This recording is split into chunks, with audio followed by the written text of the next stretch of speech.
Porque eu quero mostrar para vocês agora um calendário chamado calendário Gezer ou calendário Gezer, que é um encontro arqueológico muito interessante, que é datado de 1000 antes de Cristo. Gente, isso aí é o proto-alfabeto dos hebreus. Então, o hebraico, em 1000 antes de Cristo, ainda não estava estruturado. Isso, gente, é história, isso é arqueologia. Não estava estruturado. Aí é o comecinho. Eles estão pegando um pouco ali dos cananeus, né? Então, tanto é que no hebraico também a primeira letra é o Aleph, que virou o alfa, que virou o A. Eles pegaram ali o Aleph e eles estão estruturando ali o seu alfabeto, que é uma cópia também do alfabeto dos fenícios ou cananeus. Gente, se Moisés é 1500, 1400 antes de Cristo, e se foi eles que escreveu Gênesis, Êxodo, Levítico, Número, Deuteronômio, a Torá, como que ele escreveu um hebraico, que é chamada Bíblia hebraica?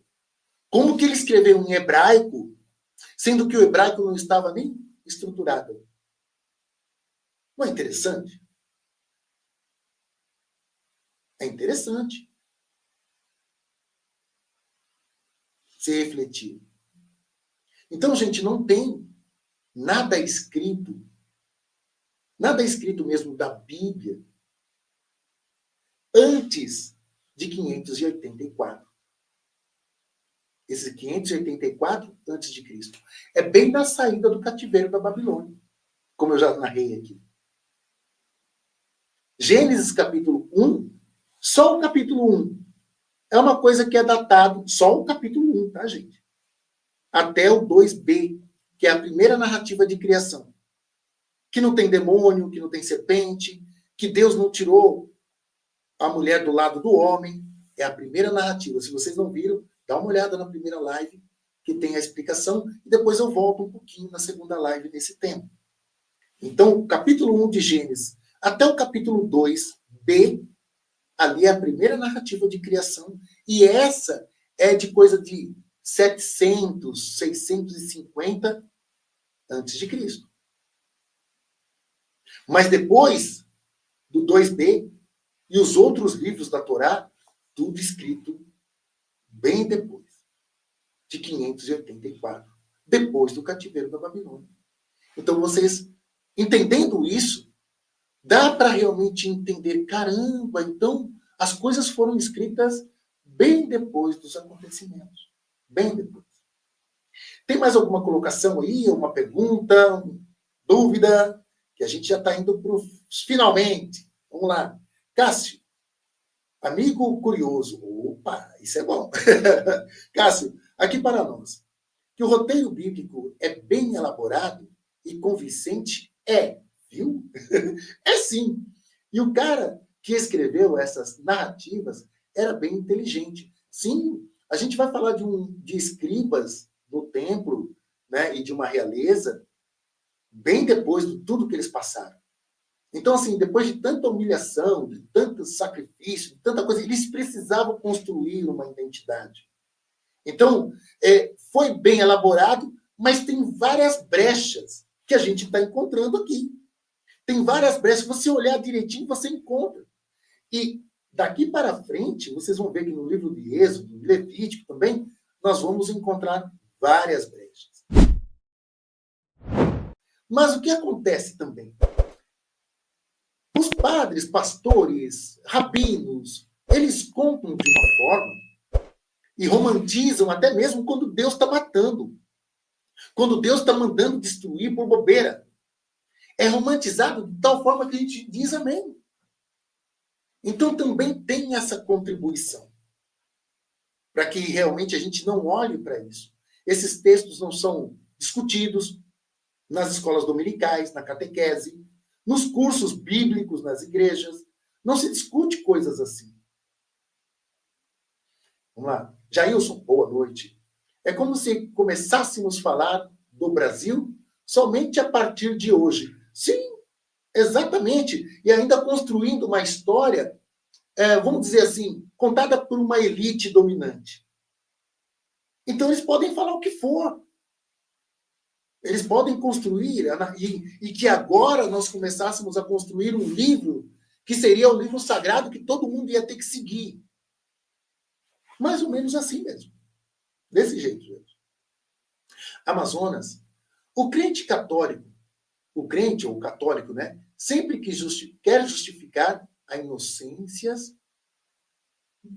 as incoerências, desculpe, desesperadamente, ao invés de buscar a verdade. Mas essa questão, sabe, Amazonas, é exatamente o defender a fé. Porque não é uma pesquisa, não é uma prova, é uma fé. Então, cada um vai puxar a sardinha para o seu lado, né? Tanto o crente, como o católico, como o judeu, vai estar defendendo, né, a sua percepção. Amazonas. Sempre ouvi que o Egito deixou de ser politeísta por causa do casamento de José. Deus fez um milagre por não aceitar o julgo desigual a todos. Passaram a adorar só um Deus, Atom, e ficaram todos monoteístas. É interessante essa questão, sabe, do monoteísmo e o politeísmo. Sempre a gente acaba aprendendo que o monoteísmo é a evolução do ser humano. Acreditar em um único Deus mostra que o ser humano evoluiu. Ele está perfeito porque ele é monoteísta. Será? Vamos ver aqui na história quantos os monoteístas mataram. Faça uma pesquisa. Eu já pesquisei e fiquei surpreso. E faça uma pesquisa quantos seres humanos os politeístas mataram. E quando a gente olha como evolução o monoteísmo, será? Depois dessa pesquisa, você vai se perguntar se eu faço sempre essa colocação, né? E será que os que dizem que são monoteístas hoje são de fato? Porque se nós temos que acreditar em um Deus trino, né, que é Pai, Filho e Espírito Santo, e tem que ser um só, o 3 em 1, isso é monoteísmo? É outra pergunta. É outra pergunta que a gente tem que refletir. E se nós, né, a humanidade acabasse hoje, ou fosse dizimada, e os arqueólogos do futuro começassem a escavar lá o Vaticano, eles não iam acreditar que era um povo, que os católicos eram um povo politeísta? De tantos santos, para cada dia tem um santo de cada dia. O anjo, que é só uma cabeça, uma asinha. As várias Nossas Senhoras. Será que não seria visto como politeísta? O Espírito Santo, que tem a imagem dele como uma pomba, será que eles não diriam lá no futuro? Eles acreditavam em um Deus pomba que engravidou uma mulher. Será que isso não seria visto como politeísmo também? Lá, os arqueólogos do futuro? É interessante. Será? Então, assim, essa narrativa que o Egito virou monoteísta depois da presença de José, e eles acabaram... Não faz sentido. Essa narrativa não faz sentido. A gente escuta muito isso, às vezes, os pastores falando e tal, para querer puxar a sardinha para José, falando que José fez toda a diferença no Egito. Mas não é essa a história. Vamos lá ver se tem mais alguma coisa. O Deus de José era Javé? Bom, na narrativa bíblica, não. Se a gente pegar a narrativa bíblica, a gente vai ver que o Deus, e na live passada até coloquei isso, né? Que o Deus que Jacó adorava era o El. Está bem claro. Que o Deus de Abraão, o Deus de Isaac e o Deus de Jacó era o Deus El. E a Bíblia que diz isso. Jacó, ele acaba construindo ali um altar, ele muda o nome dele, né, Jacó, ele acaba sendo chamado de Israel, porque ele lutou com Deus e ele manteve a vida.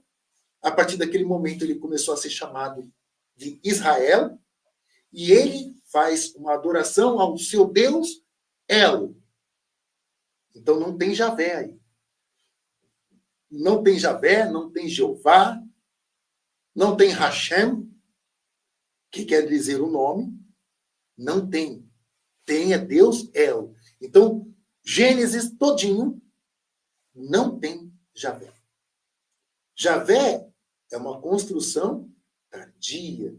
Então, você vai perceber que esses sacerdotes, eles estão ainda construindo uma narrativa para trazer o Javé. E o El era esposo da Ácera, que também foi demonizada. É interessante vocês virem aí no meu canal as lives que eu fiz nos caminhos das deusas. Você vai ver que eu vou falar de Ácera, e a Ácera era muito presente na Bíblia hebraica. Depois da versão dos 70, que foi a tradução para o grego, eles tiraram todas as vezes que apareceu o nome de Ácera, eles colocaram poste ídolo, árvore, e retiraram o nome da Ácera, porque a Ácera era muito cultuada. A Ácera e o El. Então, esses eram os deuses, o deus e a deusa dos cananeus e também dos hebreus, que é o mesmo povo. Entende?